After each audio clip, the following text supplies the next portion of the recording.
अस्सलाम वालेकुम, this is Moid pizza in Washington. मेरी इस वीलॉग का बुनियादी बेसिक उन्वान और सब्जेक्ट ये है कि president of Pakistan doctor Arif Alvi ने अपने कैरियर का जो सबसे आखिरी उन्होंने एक स्टैंड लिया है और एक बोल्ड स्टैंड उन्होंने लिया है, प्रिंसिपल स्टैंड लिया है। ये स्टैंड है क्या और कितनी देर तक प्रेसिडेंट डॉक्टर आरिफ अलवी अपने स्टैंड पे कायम रह सकेंगे? This is the principal question.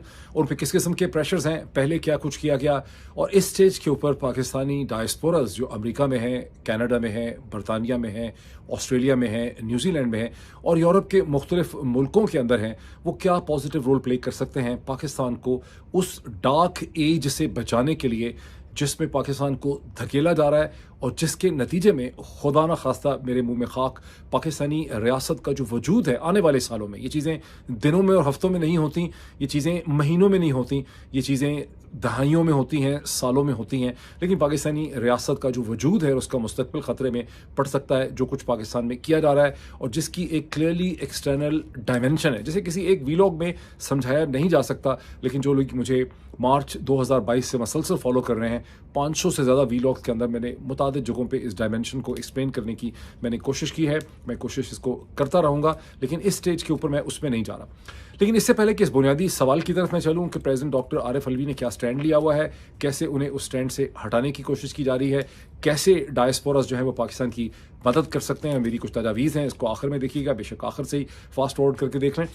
इससे पहले मैं चंद की डेवलपमेंट्स आपके सामने जिक्र कर दूं जो इस वक्त की डेवलपमेंट्स हैं। डेवलपमेंट ये भी है जहां आप देखते हैं कि आज के दिन जो शुरू हो रहा है पाकिस्तान में, मंडे के दिन जनाब मरियम नवाज साहिबा का चुनाव होगा एज पंजाब की चीफ मिनिस्टर की हैसियत से। ये बड़ा ही इंटरेस्टिंग मोमेंट है और उनके मुकाबले में तहरीक इंसाफ ने अब राना आफ्ताब साहब को खड़ा किया है जो इससे पहले 5 दफ़ा मेंबर प्रोविंशियल असम्बली रह चुके हैं। राना आफ्ताब साहब का चुनाव जो है वो क्यों करना पड़ा इमरान खान और मियाँ असलम इकबाल को? बिकॉज मियाँ असलम इकबाल साहब जो गुज़िश्ता 5 या 6 महीने से रूपोश थे, जिनके ऊपर जाली मुकदमात कायम किए गए हैं। मियाँ असलम इकबाल जिस वक्त वो मुकदमात कायम किए गए बेनाइन के हवाले से, वो थे ही नहीं लाहौर के अंदर, वो तो बाहर थे, अपनी बेटी की शादी और मुख्तलिफ मसलों में फंसे हुए थे, बाहर थे, छुपे हुए थे। लेकिन मियाँ असलम इकबाल जो हैं, जब उन्होंने ज़मानत हासिल की पेशावर हाई कोर्ट से ताकि वो आ सकें और पंजाब असम्बली के इजलास में शामिल हों, तो लाहौर की पुलिस और पंजाब की पुलिस जो है उनको गिरफ्तार करने के लिए खैबर पख्तूनख्वा में पेशावर में मौजूद थी, जहाँ मियाँ असलम यानी पेशावर हाई कोर्ट के प्रेमिसेस के बाहर मौजूद थी। ये तो इज्जत है हाई कोर्ट्स के ऑर्डर की, जो एक टाइम बाउंड ऑनर ट्रेडिशन था कि जब हाई कोर्ट आपको एक राहदारी देती है, आपको एक जमानत देती है, तो पुलिस गिरफ्तार नहीं कर सकती। उस प्रिंसिपल को पाकिस्तान में बिल्कुल पसे पुष्ट कर चुके हैं, उसे पामाल कर चुके हैं। बहरहाल मियाँ असलम इकबाल को एक फिल्म की तरह एक वकील के ड्रेस में वकील बन के उनको स्पीकर के कमरे में जाके छुपना पड़ा, जिस तरह से आप फिल्मों में देखते हैं, या जैसे कभी लाल मस्जिद के खतीब जो थे वो एक औरत बनकर वहाँ से फरार होने की कोशिश कर रहे थे।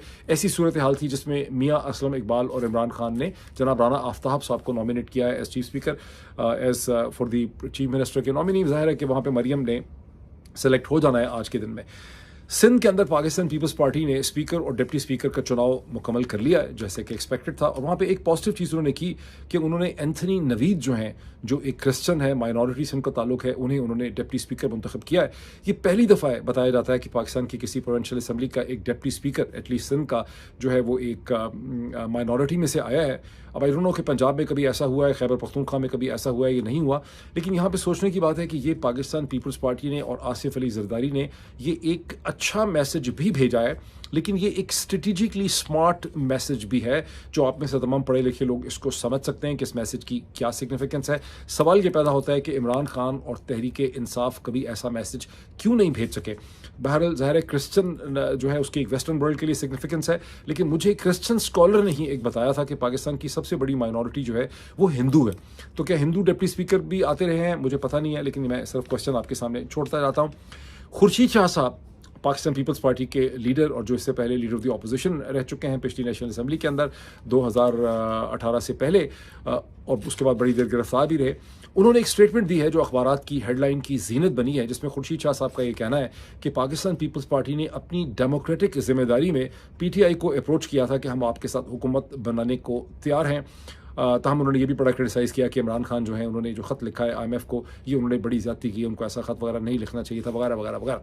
लेकिन खुर्शीद शाह साहब ने जो छोड़ी है कि हमने अप्रोच किया था, वो अप्रोच ज़रूर किया था रस्मी तौर पे, लेकिन मेरे एनालिसिस ये है कि कोई ऐसी अप्रोच नहीं हुई पाकिस्तान पीपल्स पार्टी की तरफ से पीटीआई को, जिसकी कोई मीनिंग होती, जिसमें कोई सब्सटेंस होता, जिसमें कोई सच्चाई होती, जिसमें कोई सिंसेरिटी होती, किसी किस्म की नहीं थी। और ये उस चीज़ से बहुत मुख्तलिफ है जिस किस्म की एंगेजमेंट का मैंने तहरीक इंसाफ और पीपल्स पार्टी के दरमियान मैंने उसका एक एनालिसिस दिया था या ख्वाहिश का इजहार किया था। मैं एक टोटली डिफरेंट किस्म की एंगेजमेंट की बात कर रहा था जो शायद इस इलेक्शन के फ़ौरन बाद हो भी नहीं सकती थी। मैं चूंकि एनालिस्ट हूँ तो मेरी जिम्मेदारी है कि मैं एक पॉलिटिकल एनालिसिस दूँ कि तहरीक इंसाफ और पीपल्स पार्टी के दरमियान में राब्ते होने चाहिए थे। मैं उस पोजीशन पे अभी भी खड़ा हूँ। आप लोगों के बहुत से क्रिटिकल कमेंट से मेरी उस अपने एनालिसिस में कोई फ़र्क नहीं पड़ता है, लेकिन जो अप्रोच पीपल्स पार्टी ने की है तहरीक इंसाफ की तरफ, ज़ाहिर है तहरीक इंसाफ को इसको रद्द ही करना चाहिए था। और तहरीक इंसाफ, क्योंकि खुर्शीद शाह साहब का कहना है कि हमें रिजेक्ट कर दिया गया, हमें अपनी जिम्मेदारी पूरी कर ली, लेकिन जितनी इनसिंसियर ये एफर्ट थी और इसमें कोई मटेरियल हकीकत नहीं थी, इसे तहरीक इंसाफ को रद्द कर देना चाहिए था।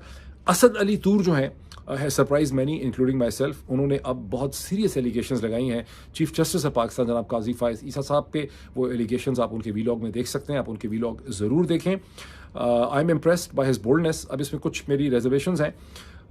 मैं पहली तो मैं कहूँगा कि असद अली तूर, अगर यही असद अली तूर ने अब अपने आप को जिस तरह से एक्सप्रेस किया है, इससे पहले मैंने मतलब मेरे स्टैंड पॉइंट से as a television anchor person जो प्रोमिनेंट था, Asad Ali Toor was neither here nor there, तो मैं कभी असद अली तूर के ऊपर और असद अली तूर के साथ जो कुछ हुआ वो मेरा ख्याल था कि ड्रामा है।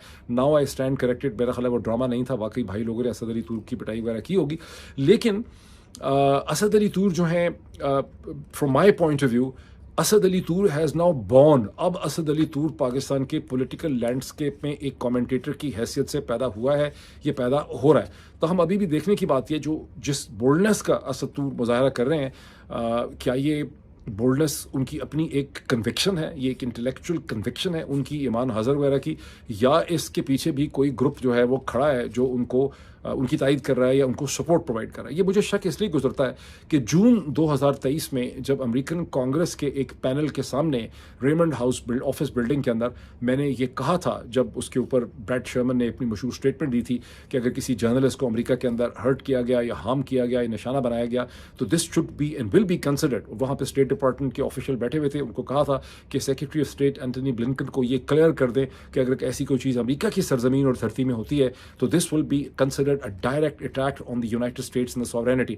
तो जिन लोगों ने मेरे खिलाफ उसके बाद वीलॉग किए उसमें असद अली तूर भी आगे आगे थे। नॉट दैट कि वो मैटर करता है, मैं एनालिसिस में देख रहा हूँ कि ज़ाहिर है मुझे उस वक्त पता चला था कि लोगों को फ़ोन किए गए हैं भाई लोगों की तरफ से कि इसके ऊपर वीलॉग करें, प्रोग्राम करें। तो क्या असद अली तूर की कोई ज़ाती कन्विक्शन थी या असद अली तूर को सोचना चाहिए, उन्हीं को पता होगा इसका जवाब, या ये है कि उस वक्त उनको भी फ़ोन आ रहे थे कि मोईद पीरज़ादा के खिलाफ ये प्रोग्राम करें, बिकॉज मेरे खिलाफ प्रोग्राम करने के लिए 2-3 दफ़ा जो है लोगों के फ़ोन जो है वो आ चुके हैं। बहरहाल जो पोजीशन असद अली तूर ने ली है वो मैजेस्टिक है, वो शानदार है, वो बहुत इंप्रेसिव है। अल्लाह करे कि ये पोजीशन उनकी अपनी एक कन्विक्शन की हो, इंटेलेक्चुअल कन्विक्शन की हो, तो देन तो फिर असद अली तूर का बड़ा मुस्तकबिल है पाकिस्तान के अंदर। लेकिन अगर ये भाई लोगों की एडवाइस पे हो रही है तो फिर ये चीज़ कहीं बहुत दूर जाने वाली नहीं है।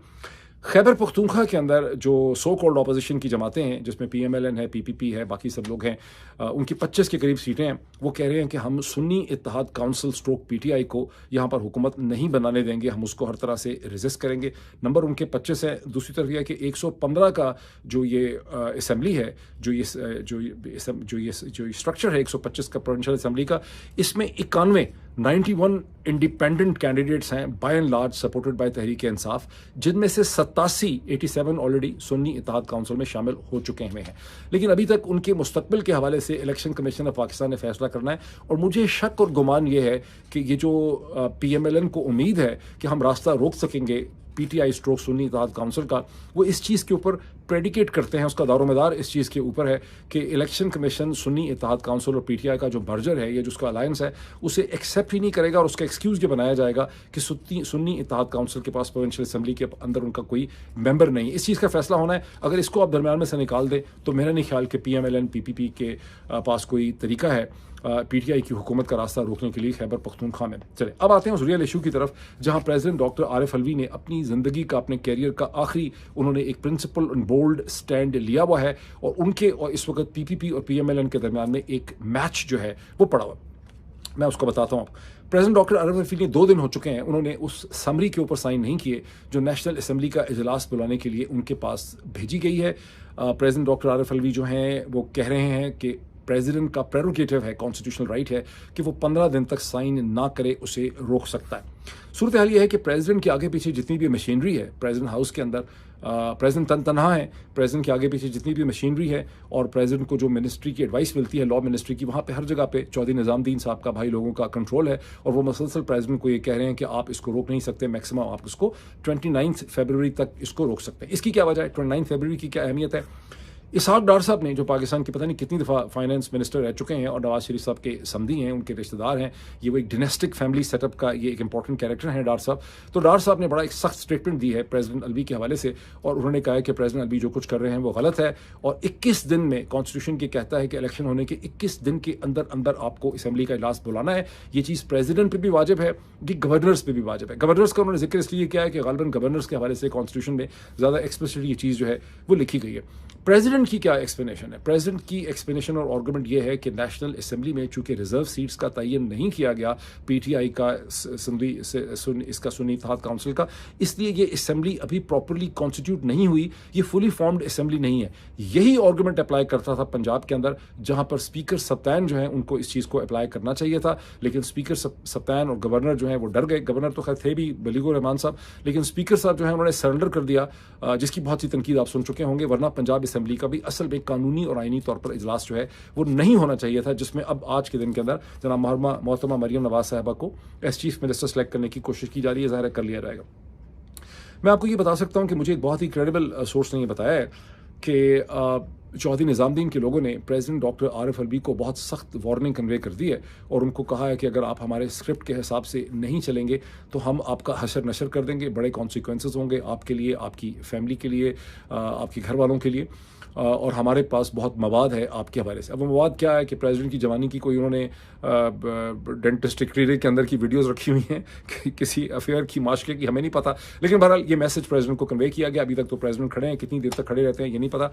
मुझे एक और बहुत ही क्रेडिबल सोर्स ने ये भी बताया, बहुत ही क्रेडिबल सोर्स ने, कि जो प्रेसिडेंट से बहुत फेमिलियर है, उसका प्रेसिडेंट से ताल्लुक है। ज़ाहिर प्रेसिडेंट से मेरी डायरेक्टली बात नहीं हुई, मुझे करनी भी नहीं चाहिए उनसे, उनके लिए मुसीबत हो जाएगी अगर मैं, वैसे नंबर है मेरे पास उनका, लेकिन कि प्रेसिडेंट को सितंबर अक्टूबर में जब प्रेसिडेंट ने डेट देनी थी इलेक्शन की, जो अक्टूबर में अदरवाइज मतवक्को थे, जो नहीं हो सकते थे अक्टूबर में, जो फिर 8 फरवरी को हुए, तो उस वक्त भी भाई लोगों ने प्रेसिडेंट को ये कहा था कि आप एक डेफिनेटिव डेट ना दें। इन रिटर्न उन्होंने प्रेसिडेंट को ये प्रॉमिस किया था, उनसे कमिटमेंट की थी कि हम इमरान खान के साथ एक डायलॉग खोल रहे हैं, चीज़ें जो है वो ठीक हो जाएंगी, हम इमरान खान को एंगेज कर रहे हैं। और आपके ये नॉलेज में होगा कि गाहे बगाहे ये खबर मशहूर कर दी जाती है कि CGS की मुलाकात हो गई है, चेयरमैन जॉइंट चीफ की मुलाकात हो गई है, फलां की हो गई है, राब्ते हो गए। ये सब बकवास होती है, ये मफरूजात होते हैं और भाई लोग जो हैं वो स्पेशलाइज करते हैं इस किस्म की खबरें उड़ाने में और इस किस्म के जाली झूठे वादे और कमिटमेंट करने के लिए। सवाल ये पैदा होता है कि जब वो सैकड़ों दफ़ा ये चीज़ कर चुके हैं गुज़िश्ता कई बरसों में और हर दफ़ा वो झूठ ही बोलते हैं और उनके झूठ में कोई सदाकत नहीं होती, सब्सिक्वेंटली ये सब झूठ साबित होता है, तो लोग इसको बिलीव क्यों करना चाहते हैं? इसकी एक अंडरस्टैंडिंग साइकोलॉजी से आती है कि चूंकि बैलेंस ऑफ पावर नहीं है, जो ताकतवर होता है उसे कमज़ोर के ऊपर और जो उसके ऊपर रहमो करम पे उसके होता है, वो उसको हमेशा जाली वादों के ज़रिए बेवकूफ़ बना सकता है, बिकॉज उसका जो विक्टिम होता है उस विक्टिम के पास कोई चाराकार नहीं होता, कोई उसके पास ऑप्शन नहीं होती एक्सेप्ट इसके कि वो उसके झूठ के ऊपर बिलीव कर ले। जो बच्चों की स्टोरीज़ में वुल्फ एंड शीप की कहानी है वो इसके ऊपर बहुत क्लासिकल तरीके से फिट होती है, इसको जहन में रखें। तो भाई लोग हमेशा ही झूठ बोलते हैं, अभी भी हो सकता है कि प्रेसिडेंट के साथ कोई झूठ बोल रहे हो डराने धमकाने के अलावा, लेकिन बहरहाल सितंबर अक्टूबर में डेफिनेटली तौर पर प्रेसिडेंट ऑफ पाकिस्तान और डॉक्टर आरिफ अलवी को ये एश्योरेंसेस दी गई थी कि हम चीज़ों को ठीक कर रहे हैं, हम राब्ते कर रहे हैं, हमने लेवरेज कर लिया है, इंशाल्लाह चीज़ें बेहतर हो जाएंगी। और मैं दर्जनों दफ़ा ऐसी बातें सुन चुका हूँ गुज़िश्ता 2-2.5 बरस में कि इंशाल्लाह अगले महीने से चीज़ें ठीक हो जाएंगी, अगले चंद दिनों में आप देखेंगे कि राब्ते हो रहे हैं, चीज़ें ठीक हो जाएंगी। ये सब झूठ के ऊपर मबनी होता है। या मैं थोड़ा सा आपको ये क्लियर कर दूँ कि इसका एक बहुत इंटरेस्टिंग क्लैरिफिकेशन है, वो ये कि एक जो मिलिट्री इस्टेब्लिशमेंट की फ़ौज होती है उसने एक जंग लड़ने के लिए उसकी बहुत सी ट्रेनिंग और उसकी कैपेसिटीज़ जो हैं बिल्डअप की जाती हैं, जिसमें इंफॉर्मेशन डिसइंफॉर्मेशन के साथ खेलना, सूरत हाल को एक्सप्लॉइट करना, दुश्मन का पानी बंद कर देना, उसका रास्ता बंद कर देना, उसको साइकोलॉजिकली करना, उसको खेलना उसके साथ, ये सब चीज़ें उस ट्रेनिंग का हिस्सा होती है। बदकिस्मती हमारी ये है कि हमारे जो इस्टेब्लिशमेंट है वो कहीं और तो ये खेल नहीं सकी, वो बार बार अपने ही लोगों को सब्जुकेट करके उन्हीं के साथ ये एक्सपेरिमेंट्स करती है। दुनिया में कहीं और उसके पास खेलने की किसी किस्म की कोई कैपेसिटी 75 साल में देखी नहीं गई। वो सिर्फ अपनी इंटरनल फील्ड में खेलते हैं। इस पर मैं पहले भी बात कर चुका हूँ, फिर भी बात करूँगा। अब ये जो सयाको सवाक और कॉन्टेक्चुअलाइजेशन है, इसमें वो जो पाकिस्तानी डायस्पोराज हैं, जो बरतानिया में है, जो अमेरिका में है, जो कनाडा में है, जो बरतानिया में है, जो ऑस्ट्रेलिया न्यूजीलैंड में है, और जो यूरोप के बहुत से शहरों में है, खास करके ब्रसल्स और उसके आगे पीछे जहाँ जहाँ मेंबर यूरोपियन पार्लियामेंट है उन शहरों में है, वो इसमें क्या रोल जो है वो प्ले कर सकते हैं। आप इसमें बड़ा इंपॉर्टेंट रोल प्ले कर सकते हैं। जो प्रेसिडेंट ऑफ पाकिस्तान ने इस वक्त जो पोजीशन ली हुई है उसको जहन में रखिए कि वो कह रहे हैं कि ये असेंबली प्रॉपर्ली कॉन्स्टिट्यूट नहीं हुई। असेंबली क्यों प्रॉपर्ली कॉन्स्टिट्यूट नहीं हुई? इसलिए कि एक तो फॉर्म 45 का झगड़ा है, उसको नहीं किया गया, लेकिन यहाँ पर रिजर्व सीट्स जो हैं उनको भी नहीं दिया जा रहा। और रिजर्व सीट्स क्यों नहीं दिया जा रहा? इसलिए कि बैट का सिंबल और निशान जो है वो छीन लिया गया था। तो ये सारे मसाइल आपके सामने है, लेकिन मैं आपको चंद बुलेट पॉइंट्स देता हूँ। बाकी अंडरस्टैंडिंग आपकी अपनी पहले से ही है। आप में से जो लोग अमेरिका में हैं, आपको अपने अपने कांग्रेसमैन को, सेनेटर भी कांग्रेसमैन होता है, अपने अपने सेनेटर या अपने अपने रिप्रेजेंटेटिव को आपको खत लिखने की ज़रूरत है। ये एक सफ़े का सिंपल सा खत होगा जिसमें आप उनको ये कहेंगे कि हम आपसे ये रिक्वेस्ट करते हैं कि पाकिस्तान के अंदर जो इलेक्शन है, Pakistan 5th largest nation state है जिसकी आबादी 240 से 250 मिलियन के दरमियान है। इसका इलेक्शन चोरी कर लिया गया है, जैसा कि आपको मगरबी ज़राए इब्लाग से क्रेडिबल पता चलता है। आप अपने इस लेटर के साथ जो भी स्टोरी आपको ठीक लगती है, जो आपके पॉइंट ऑफ व्यू को सपोर्ट करती है, खा वो न्यूयॉर्क टाइम्स की हो, खा वो दी इकोनॉमिस्ट की हो, खा वो वाशिंगटन पोस्ट की हो, खा वो अल जजीरा की हो, खा वो डूशे विले की हो, खा वो फाइनेंशियल टाइम FT की हो, वो आप इसके साथ उसका एक पेज जो है वो प्रिंट करके लगा दें और आप उन्हें कहें कि हम आपसे रिक्वेस्ट करते हैं कि आप एज माई रिप्रेजेंटेटिव, मेरा ये नाम है, मैं ये एड्रेस है, मैं इस जगह पे रहता हूँ, ये मेरा फ़ोन नंबर है, मैं आपसे ये रिक्वेस्ट करता हूँ, मैं आपको सपोर्ट करता रहा हूँ, मैं आपको सपोर्ट करूँगा कि आप सेक्रेटरी, अमेरिका में सेक्रेटरी ऑफ स्टेट को ये कहें कि पाकिस्तान के इलेक्शन के नताइज को उस वक्त तक तस्लीम न किया जाए, रिकग्नाइज ना करे अमेरिका की तरफ से। ये सेक्रेटरी ऑफ स्टेट को कहे, सेक्रेटरी ऑफ स्टेट को ये आपका मेंबर कहेगा। आप अगर खुद के खत लिखेंगे स्टेट डिपार्टमेंट के सेक्रेटरी ऑफ स्टेट को तो ये खत ज़ाया हो जाएंगे। उधर एक जमेदार बैठा होगा, कोई शीदा, वो आपके खत जो है वो डस्टबिन में फेंक देगा या कहीं फाइल में लगा देगा या जला देगा उसको। तो आपने अपने मेंबर से ये कहना है कि वो सेक्रेटरी ऑफ स्टेट को ये कहे कि पाकिस्तान के जो फरवरी 8 के इलेक्शन के नताइज हैं उन्हें तस्लीम न किया जाए जब तक कि पाकिस्तान की हुकूमत और रियासत एक क्रेडिबल, ट्रांसपेरेंट, साफ, शफाफ, विजिबल, जिस तरह से मेरी 5 उंगलियां नजर आ रही हैं इसे कहते हैं विजिबिलिटी, एक विजिबल मैकेनिज्म जब तक जो है वो नहीं कायम करती पाकिस्तान की हुकूमत इस इलेक्शन के बारे में जो सवाल उठ चुके हैं उन सवालों को एड्रेस करने के लिए, और उसमें लिखें कि ये इलेक्शन जो है इसमें फॉर्म 45 कोई एग्जिट पोल नहीं है बल्कि ये हतमी रिजल्ट है। वो फॉर्म 45 जो 8 फरवरी के दिन के अंदर अंदर इशू किए गए थे, 8 फरवरी या 9 फरवरी को, वो 8 फरवरी को जो इशू किए गए थे वो सब जमातों के पास उसकी कॉपीज मौजूद हैं।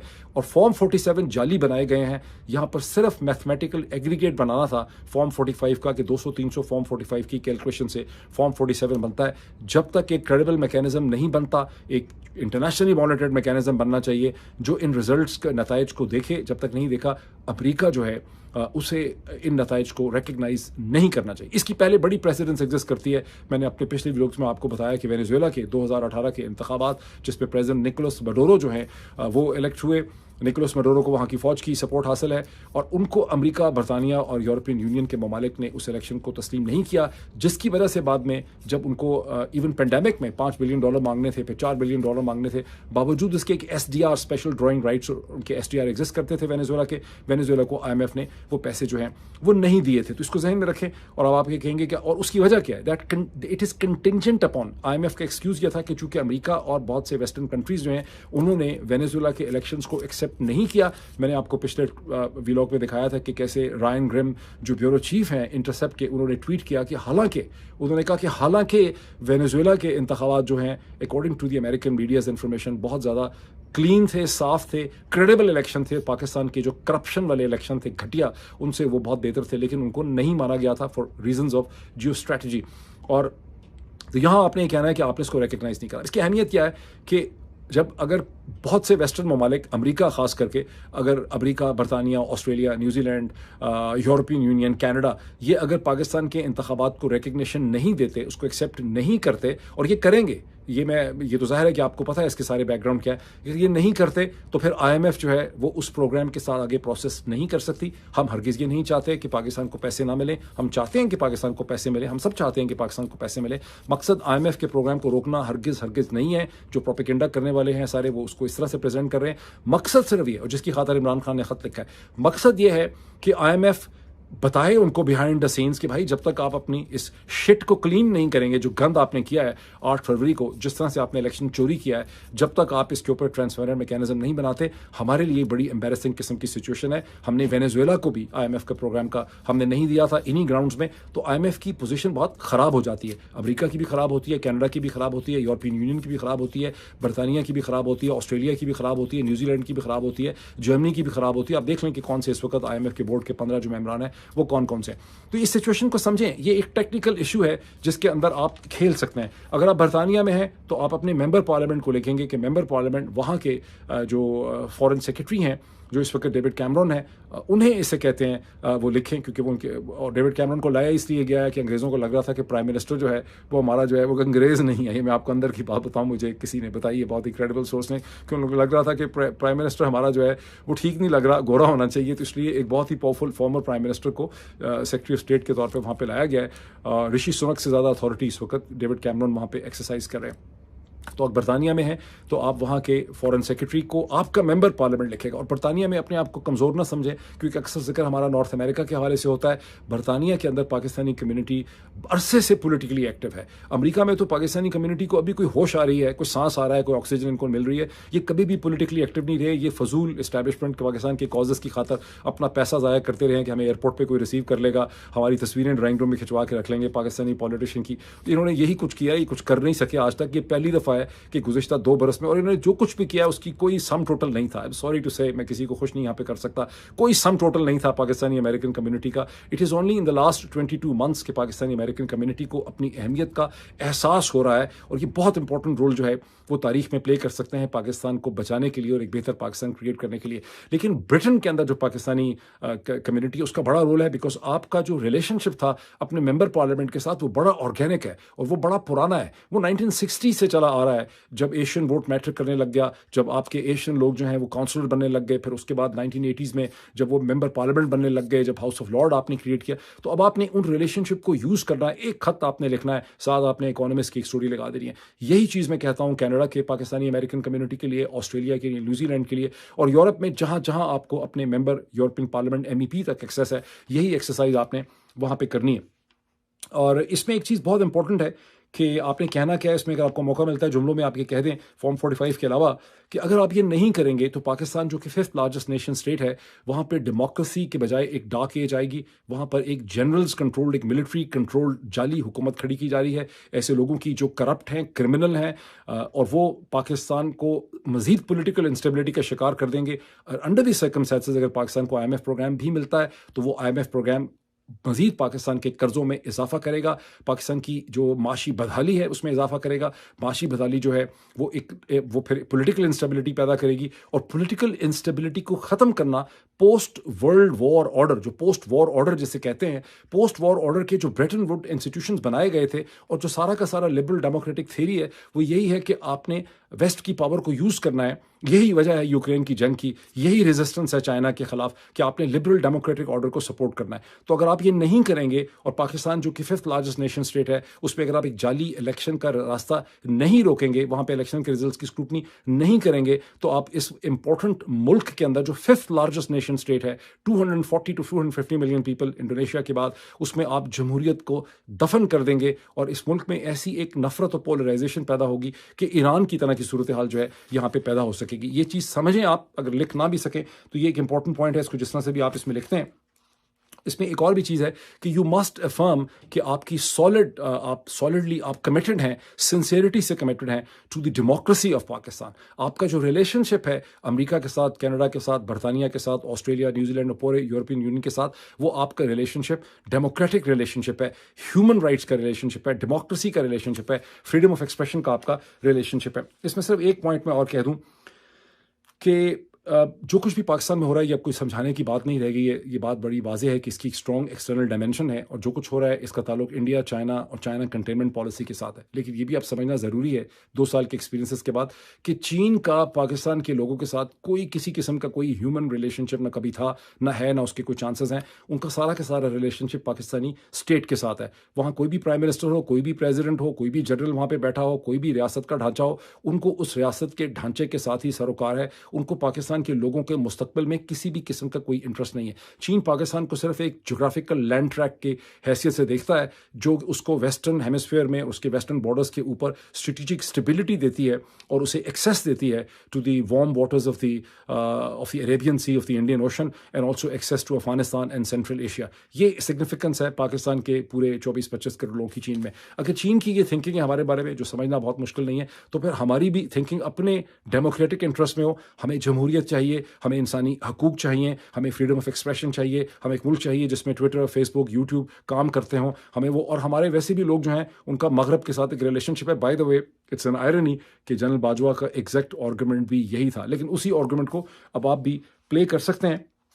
और ये कि बेसिक बात यह है जो समझने वाली है कि पाकिस्तान के लोग, हम तैयार हैं to have a balanced relationship between West and China and between Pakistan and India and Pakistan, India and China। हम भी उसके लिए तैयार हैं। अगर यही सारी खेल है, अगर इसी खेल के ऊपर हमारे सियासी, इंसानी हकूक, फ्रीडम ऑफ एक्सप्रेशन हमसे छीना जा रहा है, हमारी जो हक़ खुद इरादियत है अपने मुस्तकबिल की डिटर्मिनेशन करने की, वो अगर इस पैराडाइम पे हमसे छीनी जा रही है, तो हम इस पैराडाइम में एक डेमोक्रेटिक कंसेंट के साथ आने के लिए तैयार हैं। अभी इतना ही। जिसको मेरी बात समझ आ जाए, जिसको ना समझ आए उसकी भी बड़ी मेहरबानी। फिर आपसे मुलाकात होती है। Thank you.